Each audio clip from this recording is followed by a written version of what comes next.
آج ہم ایک ایسے معاہدے پر نظر ڈال رہے ہیں جس نے پوری دنیا کی توجہ اپنی طرف کھینچ لی تھی، ایران نیوکلیئر ڈیل۔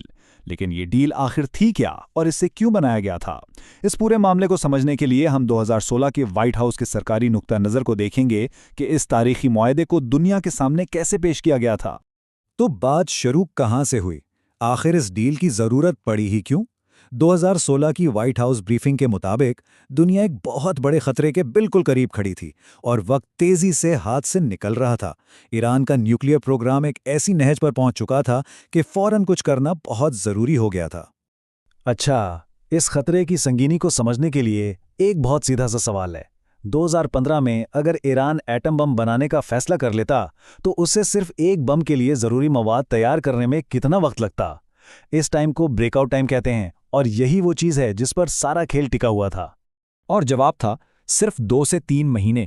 جی ہاں، 90 دن سے بھی کم۔ سوچیں، اتنا کم وقت!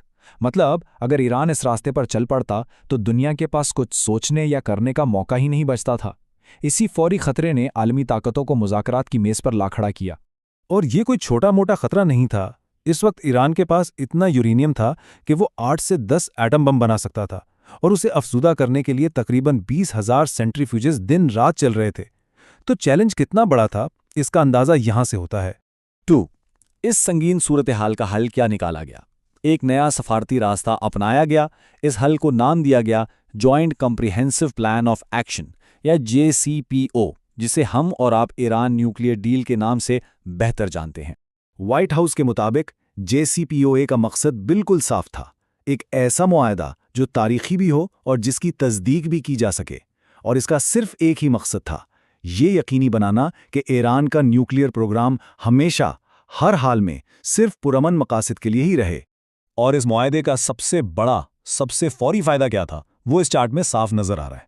جو بریک آؤٹ ٹائم پہلے صرف 2 سے 3 مہینے تھا، وہ اس ڈیل کے بعد سیدھا 1 سال سے بھی زیادہ ہو گیا۔ یعنی دنیا کو سوچنے، سمجھنے اور ایکشن لینے کے لیے بہت زیادہ وقت مل گیا۔ لیکن یہ معاہدہ یہ کام کرتا کیسے تھا؟ اس کو سمجھنے کے لیے وائٹ ہاؤس نے ایک بہت آسان طریقہ بتایا۔ ان کا کہنا تھا کہ ایٹم بم بنانے کے 4 راستے ہو سکتے ہیں، اور اس ڈیل نے ان چاروں کو ہی بند کر دیا۔ اچھا، تو یہ 4 راستے کون سے تھے؟ 2 یورینیم کے ذریعے، 1 پلوٹونیم سے، اور چوتھا وہ تھا ایک خفیہ راستہ، مطلب کہ چوری چھپے پروگرام چلانے کا خطرہ۔ تو اس معاہدے کا ڈیزائن ہی ایسا تھا کہ ان چاروں دروازوں پر ایک ساتھ تالا لگایا جائے۔ تو سب سے پہلے بات کرتے ہیں یورینیم کی۔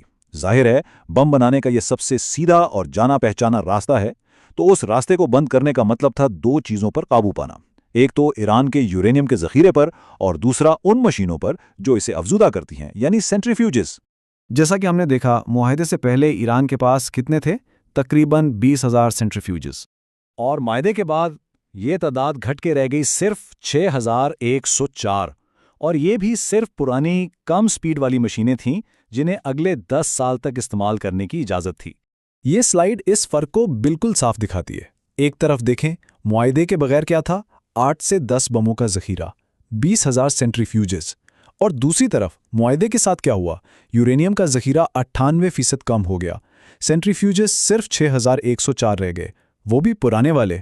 اور جو ان کی سب سے محفوظ جگہ تھی، فورڈو، وہاں یورینیم افزودہ کرنے پر مکمل پابندی لگ گئی۔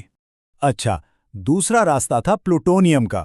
یہ عراق کے ہیوی واٹر ری ایکٹر سے بن سکتا تھا۔ تو اس راستے کو کیسے بند کیا گیا؟ بہت ہی ہوشیاری سے۔ انہوں نے ری ایکٹر کا جو دل تھا، یعنی اس کا کور، اسے ہی نکال کر کنکریٹ سے بھر دیا۔ اب جب کور ہی نہیں رہا تو بم کے لیے پلوٹونیم بنانا ٹیکنیکلی ناممکن ہو گیا۔ لیکن یہاں ایک بہت بڑا سوال پیدا ہوتا ہے۔ ٹھیک ہے، معاہدہ ہو گیا، لیکن اگر کوئی اسے توڑے تو کیا ہوگا؟ تو اس معاہدے کی اصل طاقت بھروسے میں نہیں تھی، بلکہ اس کے تصدیقی نظام اور سخت نتائج میں تھی۔